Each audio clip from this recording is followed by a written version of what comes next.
저도 캐나다에서 한번 일러스트레이터로 살아보고 싶은데 뭐부터 하면 좋을까요? 어떻게 하면 은지님처럼 일러스트레이터로 캐나다에서 살 수 있을까요? 크게 세 가지를 준비하셔야 될 것 같습니다. 안녕하세요, 일러스트레이터 은지입니다. 제가 캐나다 온 지도 벌써 14년째인데요. 현재 저는 캐나다에서 프리랜서 일러스트레이터로 살고 있는 것에 대해서 굉장히 만족하고 있습니다. 한국처럼 모든 게 빠르고 편리하진 않지만 그래도 심리적인 좀 안정감이 든다고 해야 될까요? 다른 사람들의 시선으로부터 좀 많이 자유롭고 뭔가 이렇게 나이에 대한 압박감도 좀 덜 느끼고 그래서 그런지 이제 제가 하고 싶은 일에 좀 더 집중하면서 살 수 있는 것 같거든요. 그리고 영어권 국가에 있다 보니까 미국이나 영국, 호주 이런 다른 영어권 국가에 진출하는 것에 대한 마음의 장벽도 훨씬 좀 낮은 것 같아요. 제가 캐나다에서 일러스트레이터로 살면서 느꼈던 장단점들은 이 영상에서 제가 한번 자세히 얘기를 했었거든요. 한번 봐주시길 바랄게요. 많은 분들이 어떻게 하면 은지님처럼 일러스트레이터로 캐나다에서 살 수 있을까요? 저도 캐나다에서 한번 일러스트레이터로 살아보고 싶은데 뭐부터 하면 좋을까요? 라고 질문을 많이 주세요.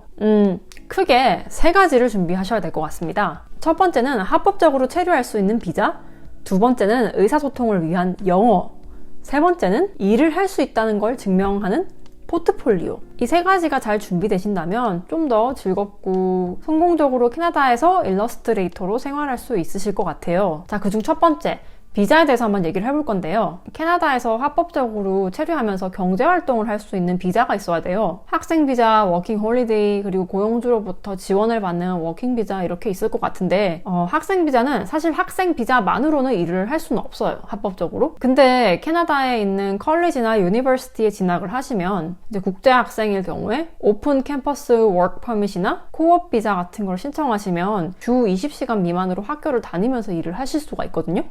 그리고 고용주로부터 지원을 받아야 되는 워킹 퍼밋은 사실 진짜 받기가 굉장히 힘들긴 해요. 일러스트레이터로 나를 고용해서 지원까지 해주는 업체가 그렇게 있을지도 잘 모르겠고, 이 비자는 사실 내가 캐나다에서 정말 필요한 인력이 아닌 이상 받을 수 있는 가능성이 좀 굉장히 희박하긴 해요. 아마 그래서 가장 이상적인 비자가 워킹 홀리데이인 것 같거든요. 워킹 홀리데이 비자는 캐나다에서 1년 동안 머물면서 경제활동까지 할 수 있는 비자예요. 이민이 좀 수월한 주에서는 워킹 홀리데이 비자로 오셔가지고 1년 동안 일을 하셔서 영주권 바로 프로세스 들어가시는 분들도 꽤 많으시거든요. 근데 치명적인 단점이 나이 제한이 있어요. 30세 미만까지만 발급을 받으실 수 있는 걸로 알고 있고요. 근데 저도 비자에 대한 전문가는 아니기 때문에 더 많은 정보를 원하신다면은 유학원이나 이민 상담소에 한번 문의를 해보시길 바래요. 제가 어떻게 캐나다에서 일러스트레이터로 살고 있는지에 대해서 한번 얘기를 해보자면, 저는 캐나다에 오자마자 바로 일러스트레이터로 일을 한 경우는 아니에요. 원래는 저도 그래픽 디자이너였고 학교에서도 그래픽 디자인을 전공을 했었고요.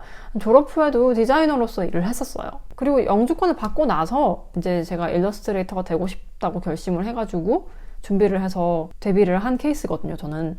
근데 어떤 비자로 오시든 간에 일단 뭐 가면 어떻게든 해결되겠지 라고 생각하실 분도 많으실 것 같은데 전혀 그렇지 않고요. 막 영어 같은 것도 그냥 캐나다 가면 어떻게든 영어 늘지 않겠어? 라고 생각하시는데 진짜 전혀 그렇지 않습니다. 여기 이민 온 지 30년이 지나신 분들도 아직 영어를 제대로 구사 못 하시는 분들 굉장히 많으시고요. 진짜 본인 노력하기 나름이에요. 근데 나는 캐나다 이민까지 갈 생각은 없고 그냥 단기간 동안 한번 캐나다에서 생활도 해보면서 일러스트레이터로 살아보고 싶다 하시는 분들은 아마 워킹 홀리데이가 가장 적합한 비자라고 생각이 들고요. 그게 아니고 장기간 체류하고 싶으시다면 학생 비자를 받으셔서 유학을 하신 후에 영주권을 받는 방법도 괜찮은 것 같아요, 저는. 제가 그랬던 케이스고요. 캐나다는 다른 국가들에 비해서 이민 프로그램이 굉장히 잘 돼 있는 편이에요. 상대적으로 이민이 좀 쉬운 편이기도 하고요. 보통 캐나다에 오겠다고 결심을 하시면은 밴쿠버나 토론토 같은 대도시로 많이 가고 싶어 하세요. 왜냐면 편의시설도 좋고 사람도 많고 일자리도 많으니까요.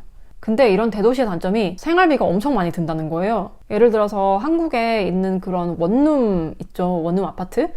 여기는 스튜디오라고 부르는데 그런 스튜디오 아파트가 한 달에 월세가 한국 돈으로 최소 100만 원에서 한 130만 원 사이 정도 하는 것 같거든요. 근데 뭐 그 월세뿐만 아니라 뭐 생활비라든지 뭐 이런저런 비용, 뭐 여행까지 하시게 된다면은 살아가는데 비용은 엄청 많이 들겠죠. 그러니까 정말 진지하게 생각하신다면 내가 어느 도시로 갈지도 한번 먼저 생각을 해보시고 그에 따른 경제적인 부분도 한번 계획을 철저히 짜보시길 바래요.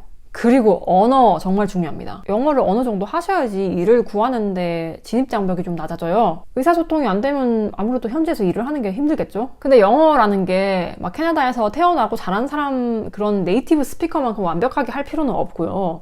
일을 하면서 미팅 내용 같은 거 알아들을 수 있고 내가 지금 해야 되는 일 같은 거 그 정도를 이해할 수 있는 정도? 이메일로 소통이 가능한 정도? 그 정도면 괜찮다고 생각해요, 저는. 영어로 전혀 소통을 하실 수 없으시다면은 좀 캐나다 생활을 제대로 즐기시기는 힘드실 거예요. 아무래도 그냥 약간 여행객처럼 겉도는 느낌으로 지나게 될 가능성이 굉장히 높고요. 일을 하려고 캐나다에 왔더라도 영어가 안 되면 결국은 한인 업체들에 취업을 해가지고 일을 하게 되더라고요. 그게 나쁜 건 아니지만 분명 한국을 떠나서 캐나다에 왔을 때 그것을 꿈꾸면서 오진 않았을 거란 말이죠. 영어를 할 줄 알면 그만큼 기회의 폭이 굉장히 넓어집니다. 마지막으로 준비된 포트폴리오. 유학을 하시는 게 아니시라면은 일러스트 포트폴리오를 미리 준비해 오시라고 말씀드리고 싶어요. 캐나다 와서 포트폴리오를 준비하면서 시간을 보내기에는 생활비도 많이 들고 그런 건 한국에서도 얼마든지 할 수 있거든요. 되도록이면 잠재적 클라이언트에게 바로 보여줄 수 있는 그런 완성된 포트폴리오를 꼭 준비하셔서 오시길 바라고요. 그리고 이미 한국에서 일러스트레이터로 활동하고 계신 분들이라면은 한국 클라이언트들과도 연을 계속 이어가길 바래요. 캐나다에 있으면서도 계속 한국에 있는 클라이언트들과 일을 얼마든지 할 수 있거든요. 그런데 제가 여기서 또 한 가지 조언을 드리자면 사실 캐나다가 모두를 위한 환경은 아닐 수도 있어요. 막상 왔는데 여기 문화도 적응 안 되고 나랑 안 맞는 것 같고 이러면은 그냥 한국에 돌아가는 게 낫겠다라고 생각이 들 수도 있거든요. 그래서 그런 고민이 좀 드신다면은 바로 학생 비자나 워킹 홀리데이로 오기보다는 먼저 관광 비자로 캐나다를 방문하셔서 최소 한 달 정도 지내보면서 이걸 좀 체험을 먼저 해보셨으면 좋겠어요. 그래서 여기 분위기는 어떤지, 문화는 어떤지, 사람들의 라이프 스타일은 어떤지 이런 것들을 한번 살펴보고 나랑 맞는 것 같으면은 여기서 학교를 진학을 하시던가 아니면은 워킹 홀리데이 비자를 받아가지고 다시 오는 것도 하나의 방법이라고 생각합니다. 혹시 여기까지 영상을 재밌게 보셨다면 댓글에 겨울 왕국이라고 달아주세요. 그래야 저도 여러분들이 이 영상을 재밌게 끝까지 보셨다는 걸 알 수가 있고 그리고 다음 영상을 만들 때도 제가 참고할 수 있을 것 같거든요. 또 질문사항이 있으면 얼마든지 남겨주셔도 좋고요. 캐나다 오셔서 성공적으로 커리어를 쌓고 싶으시면 그냥 가면 어떻게든 되겠지. 이러지 마시고 경제적인 부분, 언어, 포트폴리오 이런 것들은 꼭 철저히 준비하셔서 오시길 바래요. 그리고 혹시나 진짜 캐나다에 오시게 된다면은 저한테 꼭 연락 주시고요. 그럼 저는 또 다음 영상에서 뵙도록 하겠습니다. 감사합니다. 안녕!